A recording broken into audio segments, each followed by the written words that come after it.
ሰላም ሰላም ውዴ ቻናሌ ቤተሰቦች እንኳን ወደዚህ ቻናል በደህና መጣችሁ። ዛሬ ላሳያችሁ የወደድኩት ስለ ፎሬክስ ነው እና በመጀመሪያ ስሜን ላስተዋውቃችሁ። ስሜ ሱኖ ይባላል። የ10ኛ ክፍል ተማሪ ሲሆን 16 ዓመቴ ነው። ይህ ቻናል አዲስ ስለሆነ ሰብስክራይብ እና ላይክ እያደረጋችሁ ወደ ቪዲዮ።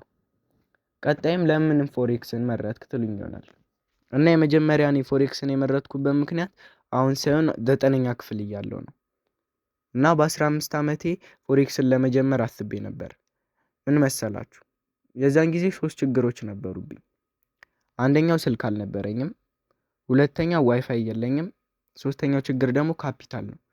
ምን እንደማደርገው አላቅም። ካፒታል የለኝም፣ ስልክ አልነበረኝም፣ ዋይፋይም ስለሌለኝ ምን እንደማደርግ ስለማላቅ ይህንን ችግር እስክቀርፍ ድረስ ለመጀመሪያ ጊዜ ዩቲዩብ ላይ አልማርም ብዬ አሰብኩ እና ዋይፋይም ስለሌለ ዩቲዩብ ላይ መማሩን ተውኩትና እስከ አንዴና ለመጨረሻ ጊዜ ፎሬክሱን ተውኩት ማለት ነው።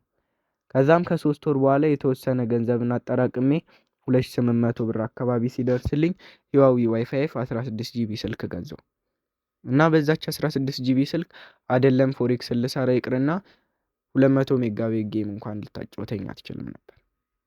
የዛኔ ዋይፋይም ጎረቤት አብቶ ነበር እና ይህንን አጋጣሚ ልጠቀምበት ብዬ አሰብኩና ታውቁት እንደሆነ እንጃ ዩቲዩበርስ ዩቲዩብ ቻናልን ከፈትኩ እና እሱ ቻናል ላይ ገብቼ መማር ጀመርኩ።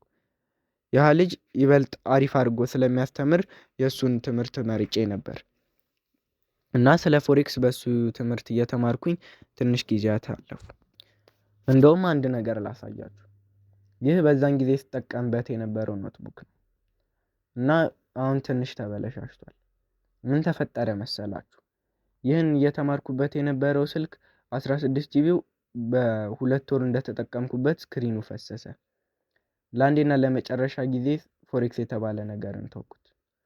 እናም ከአንድ ዓመት በኋላ የዛሬ ወር አካባቢ ከቤተሰብ የተሰጠኝን ብርና እኔም እጄ ላይ የነበረውን ብር አጠረቃቅሜ ዳይሬክት የሚሰራ ፒሲን ገዛው። ይህ ፒሲ ዴል ኢንስፓይሮን 1540 ረጀ ፒሲ ነው። ከሰው ላይ በ5000 ብር ነበር የገዛሁት። በነገራችን ላይ ይህን ፒሲ ከላይ ስታዩት ቦዲው ያማረ ሊሆን ይችላል እንጂ ውስጡ ምንም ነገርን አይቀበልም። እና ከዛም በዚህ ፒሲ ምንም ቢሆን ምን ዩቲዩብ ጀምራለሁ ብዬ አስቤ ነበር እና ዩቲዩብ ቻናልን ከፍቼ 3 ቻናሎችን ከፍቼ ነበር። የመጀመሪያው ቻናል ተዘጋ በኮፒራይት ምክንያት። ሁለተኛ ቻናል ከፈትኩ፣ እሱም እንደዛ። ሶስተኛ ከፈትኩ፣ ሶስተኛውም ተዘጋ። በዚህ ጊዜ ምን አሰብኩ መሰላችሁ? ለምን ከጓደኞቼ እኩል አርፌ ጌም አልጫወትም ብዬ አሰብኩ። የተለያየ ጌም መጫወት ጀምሬ ነበር። ዩቲዩብ ማየት፣ የተለያየ ጌም መጫወት፣ ካፕከት ኤዲት እና አዶቤ ፎቶሾፕን መሞከር ነበር ስራዬ። እና በአዶቤ ፎቶሾፕ የተለያዩ ተምብኔሎችን እየሰራው ክላይንትን መፈለግ ጀመርኩ። እና የዛሬ 4 ቀን አካባቢ ዩቲዩብ ላይ ታዋቂው ዩቲዩበር ጃኒ እና ኤክሲ ስናይፐር የተባሉት ሁለቱ ሰዎች ሆነው ስለ ፎሬክስ ሲያወሩ ሰምቻለሁ። አንድ ዕለት የእነሱን ቪዲዮ ሳይ አመሸው እና እሁድ ዕለት ያን ቪዲዮ እያየሁ አምሽቼ ሰኞ ዕለት ትምህርት ቤት ቀርቼ ስለ ዩቲዩብ ማስተካከል ጀመርኩ። ዩቲዩብ አካውንትን ከፈትኩ ይሄኛው እና ካፒታል ለ1 ወር ያህል ምንም ያለማቋረጥ መሰብሰብ ጀምራለሁ። ከዚህ በኋላ 4 እቅዶች ይኖሩኛል።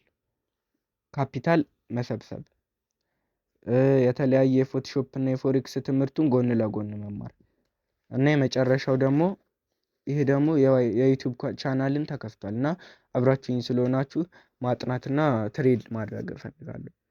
እና ይሄን የምትፈልጉ ዲስክሪፕሽን ላይ ያለውን ቪዲዮ ስር ያለውን ቪዲዮ ላይ ማስቀምጥላችሁ ወይም ዲስክሪፕሽን ላይ ያለውን ሊንክ ተጠቅማችሁ ወደ ቴሌግራም ግሩፕ ተቀላቀሉ። ዛሬ ቀን 1 ነው። በቀን 2 ቪዲዮ እንመለሳለን።